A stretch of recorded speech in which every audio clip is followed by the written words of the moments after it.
Hello प्यारे बच्चों, कैसे हैं आप सभी। आशा करते हैं आप सब बहुत अच्छे होंगे।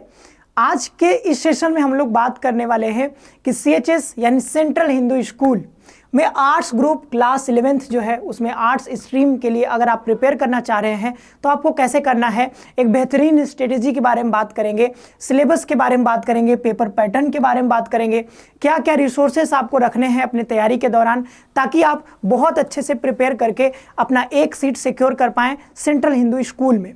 तो चलिए हम लोग शुरुआत करते हैं। सेंट्रल हिंदू स्कूल जैसा कि आप जानते हैं क्लास 11th के लिए जो है हर साल यहाँ पे एसईटी होता है, यानी कि स्कूल एंट्रेंस टेस्ट कंडक्ट कराया जाता है बीएचयू के द्वारा। तो अगर आप एक बहुत बेहतरीन स्कूल में पढ़ना चाहते हैं, बहुत मिनिमम फी होता है लेकिन बेहतरीन फैकल्टी यहाँ पर आपको पढ़ाते हैं, सिखाते हैं, बहुत सारी चीज़ें आपको यहाँ पर एक्स्ट्रा करिकुलर एक्टिविटीज़ में मिल जाती हैं। तो अगर आप यहाँ पर अपने भविष्य को एक बेहतर दिशा में लेकर के जाना चाहते हैं तो सीएचएस आपके लिए एक बहुत अच्छा पॉइंट हो सकता है, बहुत अच्छा स्कूल हो सकता है जहाँ पर पढ़ करके आप अपना भविष्य का जो है आपका सपना पूरा कर सकते हैं। उसमें बहुत महत्वपूर्ण भूमिका निभा सकता है ये स्कूल। तो इसमें यहाँ तक एडमिशन लेने के लिए आपको एसईटी देना होगा, यानी कि सेंट्रल स्कूल एंट्रेंस टेस्ट, ठीक है। तो वो हर साल कराया जाता है। अब आर्ट्स ग्रुप में, तो आर्ट्स ग्रुप में जो भी बच्चे जिनका इंटरेस्ट ह्यूमैनिटीज़ में है, आर्ट्स ग्रुप में है, ज्योग्राफी हिस्ट्री पढ़ना चाहते हैं, आगे जाकर रिसर्च करना चाहते हैं, तो फिर आप यहाँ पर एडमिशन ले सकते हैं। आर्ट्स ग्रुप में आपको एडमिशन लेना होगा। तो इसी के बारे में हम लोग चर्चा करेंगे। तो आगे बढ़ते हैं। सबसे पहले हम लोग जानते हैं यहाँ पर कि पेपर पैटर्न क्या रहता है, कितने क्वेश्चन आते हैं, कौन कौन से सब्जेक्ट से कितने कितने क्वेश्चन आते हैं। तो इसके बारे में हम लोग अभी जानते हैं। तो सबसे पहले बच्चों यहाँ पर आप देखेंगे कि टोटल क्वेश्चन तो कितने होते हैं, 100 क्वेश्चन टोटल क्वेश्चन होते हैं और कोई भी नेगेटिव मार्किंग नहीं होती है। तो 100 क्वेश्चन अगर आपको दिया जा रहा है तो 100 में से 100 आपको बनाने हैं, ठीक है। अब हम बात करते हैं मेन जो है हमारा कि कितने सब्जेक्ट से कितने क्वेश्चन कौन कौन से सब्जेक्ट से पूछे जाते हैं। तो सबसे पहले आता है मैथ्स यानी कि गणित। गणित से आपको बच्चों 5 क्वेश्चन पूछा जाता है। कितने क्वेश्चन, यहाँ पर 5 क्वेश्चन पूछे जाते हैं। हिस्ट्री से बात करें तो 15 क्वेश्चन, ज्योग्राफी से बात करें तो 15 क्वेश्चन, इकोनॉमिक्स से बात करें तो 15 क्वेश्चन, सिविक्स से बात करें तो 15 क्वेश्चन, हिंदी से बात करें तो 15, इंग्लिश से भी 15 और जीके जीएस या फिर करंट अफेयर या फिर जो मिसलेनियस जो टॉपिक्स होते हैं वहां से आपके 5 क्वेश्चन और भी पूछे जाते हैं। तो मेन जो हमारा फोकस रहने वाला है, आपके तैयारी का जो मेन फोकस है वो कहां पर रहेगा, आपको इन जो है यहां पर ये सारे सब्जेक्ट्स पर आपको रखना है, ठीक है। और यहां पर टोटल कितने सब्जेक्ट्स हो गए, 6 सब्जेक्ट्स, और ये 6 सब्जेक्ट्स मिला करके आपको कितने मिल रहे हैं, टोटल 90 क्वेश्चंस। और अगर ये 90 क्वेश्चंस पर अगर आप बहुत अच्छे से कमांड कर लेते हैं तो कोई भी आपको एक सीट लेने से कोई नहीं रोक सकता है, ठीक है। तो 15 क्वेश्चन, 15 15 30 मतलब कुल मिलाकर के टोटल 45 हो गए, 90 हो गए, ठीक है। तो यहाँ पर 15 या 45 इधर हो गए, फिर यहाँ पर कुल मिलाकर के 90 क्वेश्चन। अब यहाँ पर मैं ये कहना चाह रहा हूँ कि ये जो सारे सब्जेक्ट्स हैं बच्चों, ये देखिए इनका जो है मेजर पोर्शन जो है इन्हीं से पूछा जाने वाला है।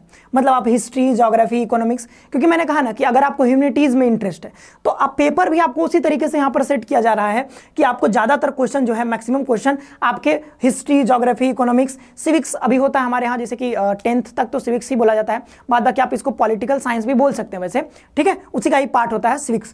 तो यहाँ पर हिंदी, इंग्लिश, ये सारे सब्जेक्ट्स आप देखो 10th में पढ़ते हो, 9th में पढ़ते हो, ये सारे के सारे सब्जेक्ट्स आप देखो ये 10th लेवल का ही आपसे सारा क्वेश्चन पूछा जाएगा। और एक लड़कियों के लिए ये बेनिफिट है कि यहाँ पर लड़कियों के लिए ज़्यादा सीट्स होते हैं, ठीक है। मतलब आर्ट्स ग्रुप में हम बात करें तो 100 से ज़्यादा सीट्स होते हैं यहाँ पर, लगभग 100 से ज़्यादा है शायद। तो यहाँ पर आपके टोटल 100 सीट्स हैं, उसमें से लड़कियों के लिए ज़्यादा सीट्स होते हैं। तो आप समझिए कि अगर आप एक मतलब गर्ल हैं और आपको मतलब यहाँ पर पढ़ना है, ठीक है, तो यहाँ पर आपके लिए है कि सीट्स इसमें ज़्यादा है। जैसे 9th में हम बात करते हैं तो 9th में बहुत कम सीट्स हैं लड़कियों के लिए, लेकिन यहाँ पर आपके लिए एक फ़ायदेमंद बात यह है कि यहाँ पर आर्ट्स ग्रुप में आपके लिए ज़्यादा सीट्स हैं। तो जिन भी लड़कियों को अगर आर्ट्स में अगर इंटरेस्ट है, ह्यूमैनिटीज़ में आपको आगे जा करके कुछ करना है, तो यहाँ पर बेस्ट चॉइस आपके लिए हो सकता है। तो आप समझो कि यहाँ पर मैथ्स की जब हम बात करते हैं तो 5 ही क्वेश्चन है। तो ये भागम भाग नहीं लगाना है यहाँ पर कि 5 क्वेश्चन के लिए आप पूरे बुक से एकदम पढ़े जा रहे हैं, ठीक है, उस पर अभी बात करेंगे।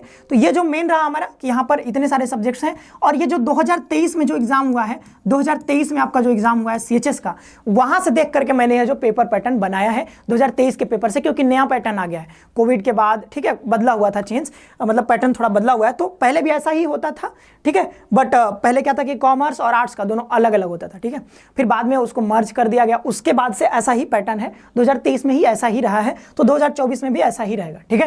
अब आगे चलते हैं और अब हम लोग यहाँ पर बात करेंगे आपके रिसोर्सेज क्या क्या रहने वाले हैं। क्योंकि अगर आप किसी युद्ध में जा रहे हैं, ठीक है, मतलब आप मान लो लड़ाई छिड़ गई है, तो युद्ध में जाने से पहले आपके पास हथियार तो होने चाहिए ना, तो हथियार रहेंगे तभी तो युद्ध करोगे। तो यहाँ पर उसके बाद हम लोग रणनीति पर भी चर्चा करेंगे। तो रिसोर्स की बात करते हैं। अब रिसोर्स ध्यान रखना, रिसोर्स मतलब क्या क्या संसाधन होने चाहिए, कौन कौन से बुक्स आपको पढ़ने पड़ेंगे। तो सबसे पहला रिसोर्स आपका होगा 10 ईयर्स का PYQ। क्या होगा? 10 ईयर्स का PYQ। पहला जो सबसे मोस्ट इंपॉर्टेंट है, पहला रिसोर्स क्या होगा? 10 ईयर्स PYQ। क्योंकि देखो कई बार जो क्वेश्चंस के थीम्स हैं, कई बार तो क्वेश्चंस भी रिपीट हो जाते हैं, कई बार उसके थीम्स रिपीट होते हैं। तो जब आप एक बार 10 ईयर्स का क्वेश्चन पेपर देख लोगे तब आइडिया हो जाएगा, तब आपको तैयारी में ज़्यादा सुगमता होगी और आसानी से आप अपने लक्ष्य तक पहुंचोगे। ठीक है, स्मार्ट तरीके से। 10 ईयर्स का PYQ हो गया। इसके बाद आपको अब बुक्स पर आने हैं। ठीक है, अब बुक्स में क्या क्या रखना है? तो बुक्स में देखिए मेनली जो आपका होता है क्वेश्चन जो होता है वो NCERT से फ्रेम किए जाते हैं। तो अगर हम देखें तो NCERT ही आपका मेन जो रहने वाला है, इसमें आपका जो हथियार रहने वाला है इस युद्ध में, वो मेन जो है NCERT ही रहने वाला है। NCERT के सारे बुक्स आपको पढ़ने हैं। ठीक है, इसके बाद आपको रखना है एक और लूसेंट। ठीक है, क्या रखना है अपने पास? लूसेंट रखना है।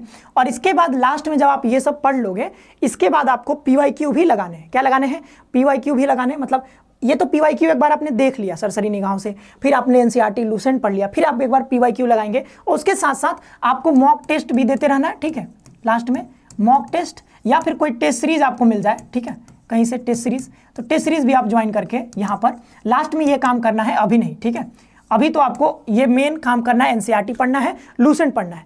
लेकिन मैथ्स के लिए जब हम स्पेसिफिकली बात करते हैं, ठीक है, स्पेसिफिकली मैथ्स के लिए, तो मैथ्स देखो 5 ही क्वेश्चन है। ठीक है, 5 ही क्वेश्चन आने हैं, तो इसके लिए इतना क्यों परेशान होना है? 5 क्वेश्चन है तो हम क्या करेंगे? PYQ देखेंगे, PYQ में जितने भी क्वेश्चन पूछे गए हैं सबको लगा लेंगे और जो जो टॉपिक से पूछे गए उसको थोड़ा थोड़ा देख लेंगे। साथ ही साथ आपको NCERT तो मैथ्स के लिए पढ़ना ही है। ठीक है, NCERT आपने पढ़ा होगा हालांकि, ठीक है, बट फिर भी आपको पढ़ना, अगर मैथ्स आप मतलब मैथ्स से क्वेश्चन आ रहा है तो NCERT भी एक बार पढ़ लेना। नहीं आता है तो जो बहुत ज़्यादा मतलब इस पर बहुत ज़्यादा स्ट्रेस देने की जरूरत नहीं है, क्योंकि यहाँ से सिर्फ 5 ही क्वेश्चन आने हैं। तो छोटा मोटा क्वेश्चन होगा, 2-3 क्वेश्चन तो सभी बना ही लेंगे। तो 5 में से 5 नहीं भी बनाओगे तो कोई दिक्कत नहीं है। इसके लिए बहुत, देखो मैथ्स तैयार करने में टाइम बहुत लग जाएगा, लेकिन इसका आउटकम होगा बहुत कम, सिर्फ 5 क्वेश्चन। तो इसके लिए थोड़ा थोड़ा मैं कह रहा हूँ कि बस PYQ अगर लगा लोगे तब भी आपका काम चल जाएगा। ठीक है, इसके लिए बहुत सारा मतलब NCERT हम हटा ही दे तो सही रहेगा। ठीक है, तो PYQ लगा लेना और थोड़ा और पढ़ लेना। ठीक है, कुछ PYQ से ही रिलेटेड कुछ और क्वेश्चन लगा लेना, वो सारे हो जाएंगे। ठीक है, मैथ्स हो गया और बचता क्या है आपका? हिंदी और इंग्लिश। ठीक है, बाद बाकी सारे सब्जेक्ट्स के लिए तो आपको NCERT ही रखना है, साथ ही साथ लूसेंट रखना है। जैसे हिस्ट्री की जब हम बात करते हैं तो हिस्ट्री में 10th में आपका जो है वर्ल्ड हिस्ट्री है। अब वर्ल्ड हिस्ट्री से ही सिर्फ क्वेश्चन नहीं आते हैं, वर्ल्ड हिस्ट्री के साथ साथ इंडियन हिस्ट्री से भी क्वेश्चन आते हैं। तो या तो आप ऐसा कर सकते हो कि हिस्ट्री के लिए आप सीधा 6 से लेकर के पूरा 10 तक पढ़ लो, ठीक है, तब आपका हो जाएगा कंप्लीट। या फिर आप ऐसा कर सकते हो कि ये लूसेंट जो मैंने लिखा है इसीलिए लिखा है, तो हिस्ट्री के लिए आप मतलब NCERT तो सब पढ़ना ही है, साथ ही साथ आपको हर सब्जेक्ट से लूसेंट में जो जो फैक्ट्स दिए गए वो भी देखना है। और स्पेसिफिकली हिस्ट्री में आपको इंडियन हिस्ट्री लूसेंट से ही कवर करना होगा। ठीक है, और वर्ल्ड हिस्ट्री तो आपका NCERT में दिया रहेगा। हिंदी हो गया। हिंदी और इंग्लिश के लिए बच्चों, यहाँ पर हिंदी और इंग्लिश के लिए आपको ग्रामर का कोई बुक पढ़ना होगा। ठीक है, ग्रामर का कोई बुक पढ़ना होगा, क्योंकि यहाँ से मेनली जो सारे क्वेश्चन हैं वो ग्रामर से ही पूछे जाते हैं, लिटरेचर से क्वेश्चन नहीं आते हैं। तो हिंदी में हो गया मतलब समानार्थी शब्द हो गया, ठीक है, एंटोनिम, सिनोनिम्स इंग्लिश में हो गए, वन वर्ड सब्स्टिट्यूशन, ठीक है, स्पेलिंग मिस्टेक हो जाता है, सारी की सारी चीज़ें करेक्शन के लिए आता है इंग्लिश में। तो हिंदी में भी आप देखोगे मतलब विलोम शब्द, पर्यायवाची शब्द, ये सारे के सारे क्वेश्चन तो कहाँ से मिलेगा आपको? ग्रामर की बुक से मिलेगा। तो कोई ग्रामर का बुक अगर आपको मिल जाए, वो मिल ही जाएगा। ठीक है, आदित्य पब्लिकेशन का आता है, लूसेंट का अपना भी आता है, तो एक बार देख लेना। ठीक है, हिंदी के लिए इंग्लिश का भी आता है कई सारा बुक। तो आप मतलब आप समझो कि यहाँ पर ग्रामर से क्वेश्चन आने वाला है। तो अब आप ऐसा ना करना कि आप लिटरेचर जो पढ़े हैं 10th क्लास में वो नहीं, मतलब जो कहानियां किस्से दिए होते हैं वो सब पढ़ने की जरूरत नहीं है, सिर्फ और सिर्फ आपको ग्रामर पर फोकस करना है। तो ये सारे के सारे हो गए आपके रिसोर्स। और एक पॉइंट यहाँ पर बात मतलब यहाँ पर ध्यान रखना कि जो रिसोर्स होता है आपका, ठीक है, रिसोर्स होता है, रिसोर्स वो आपका होता है इज प्रोपोर्शनल टू, ठीक है, इनवर्सली प्रोपोर्शनल टू आपका हो जाता है यहाँ पर ये सक्सेस के। ठीक है, सक्सेस के आपके यहाँ पर इनवर्सली प्रोपोर्शनल होता है। ठीक है, मतलब सिलेक्शन के या फिर सक्सेस के बोले यहाँ पर, सक्सेस यहाँ पर करके यहाँ पर मैं सिलेक्शन कर देता हूँ। ठीक है, तो यहाँ पर सिलेक्शन के जो है इनवर्सली प्रोपोर्शनल होता है। इसका क्या मतलब है? व्युत्क्रमानुपात रिलेशन होता है। अब इसका क्या मतलब है कि रिसोर्स आप जितना कम से कम रखोगे उतना ज़्यादा आपके सिलेक्शन के चांसेस बढ़ जाएंगे। अब मैं 10 बुक लेकर के आ जाऊँ मैथ्स के लिए, आर एस अग्रवाल पढ़ूँ, आर डी शर्मा पढ़ूँ, एनसीईआरटी भी पढ़ूँ और वहाँ से सिर्फ हमारे 5 क्वेश्चन निकलने वाले, तो क्या 5 क्वेश्चन के लिए मैं 5 बुक पढ़ने जाऊँगा? एकदम मतलब ये मतलब बेवकूफ़ी वाली हद हो जाएगी। ठीक है, ऐसा नहीं करना है बिल्कुल भी। तो जितना कम से कम रिसोर्स रख सकते हैं आप, जैसे एनसीईआरटी, तो एनसीईआरटी आपने 10th में पढ़ाई होगा, उसी को फिर दोबारा जो है रिवाइज कर लेना है। पीवाईक्यू आपको लगाना ही पड़ेगा, इसके बिना आप आगे जा रहे हो तो मतलब आप समझो कि अंधेरे में मतलब गोली मार रहे हो, तीर मार रहे हो। ठीक है, ऐसे हो जाएगा। तो ये पीवाईक्यू तो लगाना ही है, मोस्ट इंपॉर्टेंट पार्ट रहने वाला पीवाईक्यू। लूसेंट आपको रखना है, बाद बाकी हिंदी इंग्लिश और मैथ्स के लिए बता ही दिया। ठीक है, हिस्ट्री के लिए भी बता दिया कि लूसेंट इंपॉर्टेंट रहने वाला है हिस्ट्री के पॉइंट ऑफ व्यू से ज़्यादातर। अब हम बात करते हैं स्ट्रेटेजी की, जो मेन पॉइंट अब आता है लास्ट वाला, स्ट्रेटेजी की। ठीक है, तो स्ट्रेटेजी में क्या करना है आपको, तो रिसोर्स तो आपको बता ही दिया है। अब हर सब्जेक्ट के लिए ऐसा ही सेम स्ट्रेटेजी चलेगा, यानी रणनीति, और ये वन ऑफ द बेस्ट रणनीति है। ठीक है, आप अगर इसको फॉलो करते हो तो फेल होने से लिए मतलब फेल प्रूफ है ये रणनीति। अगर आप इसको फॉलो कर लेते हो तो आपका सिलेक्शन पक्का होने ही वाला है। ठीक है, बस अपने साथ थोड़ा सा ईमानदारी रखना। ठीक है, बेईमानी के साथ नहीं, ईमानदारी के साथ अगर ये स्ट्रेटेजी फॉलो करते हो तो वादा है, ठीक है, गारंटी है कि आपका सिलेक्शन होगा। तो अब देखो यहाँ पर स्ट्रेटेजी है, तो स्ट्रेटेजी रणनीति की जब हम बात करते हैं तो सबसे पहले क्या करना है, सबसे पहले तो आपको पीवाईक्यू निकाल लेना है। ठीक है, पीवाईक्यू निकाल लेने, कितने के, 10 ईयर्स के, अभी पीछे बात करी थी। तो सबसे पहले पहला जो स्टेप क्या होगा आपका, पीवाईक्यू देखने हैं। अभी सिर्फ क्या करना है आपको, एक बार देखना है। पीवाईक्यू आपको सॉल्व नहीं करने हैं, पीवाईक्यू बस आपको देख लेना है एक बार 10 ईयर्स के सारे कौन कौन से टॉपिक से कैसे क्वेश्चन आ रहे हैं। इसके बाद अब आपको जो है यहाँ पर चाहो तो आप यहाँ पर सिलेबस देख लो। ठीक है, अब सिलेबस के लिए आपको मतलब, ठीक है, सिलेबस आप 10th का एनसीईआरटी ही रहने वाला है। ठीक है, 10th का एनसीईआरटी वही सिलेबस है समझो। ठीक है, उसमें जो जो टॉपिक्स दिए गए हैं वही सिलेबस है, तो इसके लिए अलग से सिलेबस कुछ देखने की जरूरत नहीं है। एनसीईआरटी में जो टॉपिक्स है वही आपका सिलेबस है 10th। ठीक है, 10th का एनसीईआरटी सिलेबस हो गया, पीवाईक्यू हो गया, सिलेबस हो गया। मतलब सिलेबस में आपने देखा एक बार फिर से कि कौन कौन से टॉपिक है। ठीक है, मतलब एनसीईआरटी का बुक खोल करके देख लिया। इसके बाद अब आपको आ जाना है बुक्स पर। ठीक है, एनसीईआरटी के बुक्स अब आपको पढ़ने शुरू करने हैं। एनसीईआरटी के बुक्स आपको पढ़ने शुरू करने हैं, और साथ ही साथ आपको लूसेंट भी पढ़ना है, जिसमें भी रिलेवेंट आपको लगे कि जहां से आपका कवर नहीं हो पा रहा है, जैसे कि हिस्ट्री का। तो इंडियन हिस्ट्री देखो दोनों पढ़ना ही है, बट प्रायोरिटी पर आपको एनसीईआरटी रखनी है। लेकिन जब हम इंडियन हिस्ट्री की बात करेंगे तो वहां पर लूसेंट में ही आपको मिल जाएगा, तो उसके लिए पूरा एनसीईआरटी पढ़ने की जरूरत नहीं रहे, 6, 7, 8, आप सिर्फ 10 का एनसीईआरटी पढ़ लो, वहां से वर्ल्ड हिस्ट्री से सारे क्वेश्चन बन जाएंगे, और लूसेंट पढ़ लोगे तो वहां से इंडियन हिस्ट्री के बन जाएंगे। लेकिन और ज्यादा इकोनॉमिक्स बच गया, सिविक्स बच गया, तो उसके लिए आपको एनसीईआरटी ही फोकस रखना है। लेकिन साथ ही साथ आप लूसेंट भी पढ़ लोगे तो और अच्छा हो जाएगा।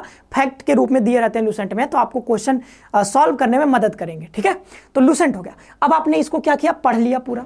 पढ़ने के बाद अब क्या करोगे, फिर से लौटोगे अपने पीवाईक्यू पर।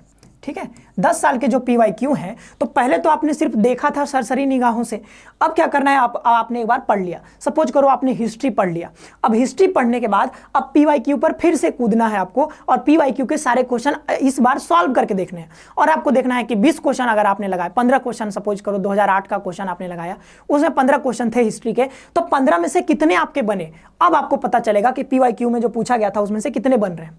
अगर मान लो किसी टॉपिक का क्वेश्चन नहीं बन रहा है, तो फिर से जाओगे और उस एनसीईआरटी में वो जो टॉपिक होगा फिर से पढ़ोगे। ठीक है, तो यहां से पीवाईक्यू कर लेने के बाद, पीवाईक्यू जब आपको कर लिए हैं, ठीक है, तो पीवाईक्यू आपने लगा लिया एक बार पीवाईक्यू। ठीक है, अब आपको रिवीजन पर ज्यादा फोकस करना है। कहां पर, रिवीजन पर ज्यादा फोकस रखना है, बार बार रिवीजन करना है। ठीक है, आपने मतलब एनसीईआरटी पढ़ा, ठीक है, एनसीईआरटी पढ़ने के बाद पीवाईक्यू लगाया, फिर आपने रिवीजन किया। मतलब रिवीजन किसका करोगे, जो आपने पढ़ा है, नोट्स आपने बना लिया है। ठीक है, टॉपिक्स के नोट्स आपके पास हैं, तो नोट्स को बार बार अब आपको रिवाइज करना है बस। और रिवाइज करने के बाद फिर से मन करे तो पीवाईक्यू 2-3 बार लगाओ, कोई दिक्कत नहीं है, पीवाईक्यू लगा लो। या फिर चाहो तो फिर आप कहीं से मॉक टेस्ट लगा लो। ठीक है, या फिर बुक्स भी आते हैं। ठीक है, टेस्ट सीरीज मतलब उसमें बुक्स आते हैं कई सारे, उसमें क्वेश्चंस होते हैं, तो आप उसको भी लगा सकते हो। ठीक है, उसमें कई सारे क्वेश्चन होंगे, क्वेश्चन भी लगाओ, या फिर मॉक टेस्ट ले लो, या फिर टेस्ट सीरीज दे दो, भाई कुछ भी करो, प्रैक्टिस आपको करना है। ठीक है, तो मैं ऐसा बोलूं कि यहाँ पर आपको रिवीजन के बाद आपको मॉक टेस्ट, टेस्ट सीरीज ये सारे करके प्रैक्टिस पर फोकस करना है। ठीक है, प्रैक्टिस पर फोकस करना है। रिवीजन करने के बाद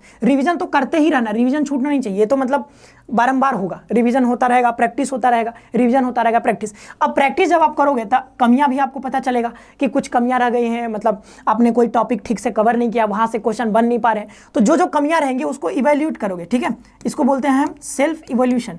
ठीक है, सेल्फ इवेल्यूएशन करेंगे, आप खुद का इवेल्यूएशन करेंगे, आपने जितना पढ़ा है उसमें से कितना क्वेश्चन आप बना पा रहे हैं, कितना नहीं बना पा रहे हैं। अब इसमें जो कमियां रह जाएंगी, सेल्फ इवेल्यूएट करोगे तो कुछ कमियां नजर आएंगी, फिर से आप क्या करोगे, बुक पर कूदोगे, फिर से वो टॉपिक क्लियर करोगे, तो ये सेल्फ इवेल्यूएशन होता रहेगा, ये प्रोसेस चलता रहेगा यहाँ से यहाँ तक, revision practice self evaluation, revision practice self evaluation, ये चलता ही रहेगा, ठीक है, जब तक कि आप एग्जाम में नहीं बैठ जाते हैं। तो जब ये काम कर लोगे तो एक ही चीज बचता है कि इतना जब आप कर लोगे ना, तो लास्ट में क्या आपका जो है ये सिलेक्शन से कोई रोक ही नहीं पाएगा, ठीक है, यही तो बचता है, सिलेक्शन आपका होकर ही रहेगा, कोई नहीं रोक पाएगा अगर आप इतना काम कर लेते हो तो ये पूरा स्ट्रेटेजी मैंने ऐसा बना दिया है, ठीक है, मतलब आप समझो कि पॉइंट वाइज बना दिया है एक तरह से, स्टेप 1 स्टेप 2 हो गया ये, ठीक है, ये स्टेप 3 हो गया, यहाँ पर स्टेप 4 हो गया आपका, स्टेप 5 हो गया, स्टेप 6 हो गया और यहाँ पर स्टेप 7 हो गया। और ये जो 5, 6, 7 जो स्टेप है ये बार बार यहाँ पर रिपीट होता रहेगा। तो ये रहा शॉर्ट में, यहाँ पर देखो तो यहाँ पर पीवाईक्यू करना है आपको, सिलेबस वही 10th का एनसीईआरटी ही रहने वाला है, एनसीईआरटी बुक्स आपको फिर पढ़ने हैं, फिर लूसेंट, फिर से आपको पीवाईक्यूज लगाने हैं, इसके बाद फिर आपको जो है रिवीजन करते रहना है, फिर प्रैक्टिस करना है, जो कमियां रहेंगी सेल्फ इवेल्यूएट करो खुद को। इसके बाद जो है जो बचता है वो सिर्फ सीएचएस का जो है वो रास्ता जो है आपका वही बचेगा और कहीं नहीं है, डेस्टिनेशन पर आप पहुंचोगे। और एक चीज मैंने यहां पर कहा था कि रिसोर्स जो होता है वो सिलेक्शन के व्यतिक्रमानुपाती होता है, यानी कि इनवर्सली प्रोपोर्शनल होता है। लेकिन जब हम बात करते हैं रिवीजन, ठीक है, जब हम रिवीजन की बात करते हैं बच्चों, तो ये रिवीजन जो है ये डायरेक्टली प्रोपोर्शनल होता है किसके, सिलेक्शन के, ठीक है, सिलेक्शन के डायरेक्टली प्रोपोर्शनल होता है। तो दो चीजें मैंने बताई, कम से कम रिसोर्स रखो और ज्यादा से ज्यादा रिवीजन करो।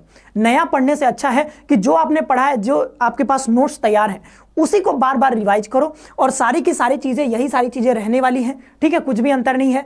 अगर ये सारी चीजें करते हो तो ये फेल प्रूफ है, फेल होने के चांसेस बहुत मिनिमम है। आप मतलब मिलेगा ही आपको सीट, ठीक है, इसमें कोई मतलब दो राय नहीं है। अगर आप ईमानदारी के साथ, मेहनत के साथ, लगन के साथ ये सारी चीजें करते हो, डेली करते हो, ठीक है, तो कहीं ना कहीं आपको सिलेक्शन मिलेगा। और आप ही जैसे बच्चों को सिलेक्शन मिलता है, ऐसा नहीं कि कोई दूसरे ग्रह से आकर के सिलेक्शन लेते हैं। भले सीट्स कम है बट अगर आप ध्यान से पढ़ोगे, मन लगा करके, लगन से, तो आपका सिलेक्शन होगा, ठीक है। तो ये रिसोर्सेस हो गए सारे, फिर मैंने स्ट्रेटेजी बता दी, पेपर पैटर्न भी बता दिया था आपको, और यहाँ पर ये सारी चीजें हमने आपको बता दी। और यहाँ पर जो है लास्ट में बचता है कि अगर आपको जो है बहुत अच्छे से तैयारी करनी है तो हमारा जो है श्योर सिलेक्शन बैच भी लॉन्च हो चुका है, आपको पता ही होगा। तो आप बिल्कुल ज्वाइन करके, आप मतलब कोर्सेस स्टार्ट हो चुके हैं, ज्वाइन करके आप जो है बहुत अच्छे तरीके से अपना तैयारी भी कर सकते हैं, बेहतरीन फैकल्टी के साथ जुड़ करके।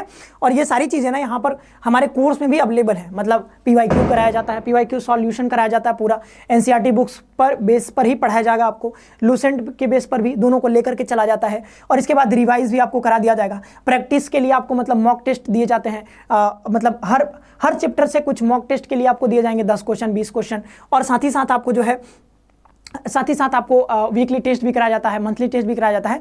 बहुत सारी चीज़ें हैं, बहुत सारे फीचर्स हैं। तो आप इसमें जुड़ करके भी, आप सीयूटी कॉन्सेप्ट का एप्लीकेशन डाउनलोड करके, नीचे आपको नंबर भी दिख रहा होगा, वहां भी कॉन्टैक्ट आप कर सकते हैं। तो यहां तक हमने बात करी, आज के लिए बस इतना ही। मिलते हैं नेक्स्ट सेशन में, तब तक के लिए आप सभी को बहुत बहुत धन्यवाद। खुश रहिए, पढ़ते रहिए।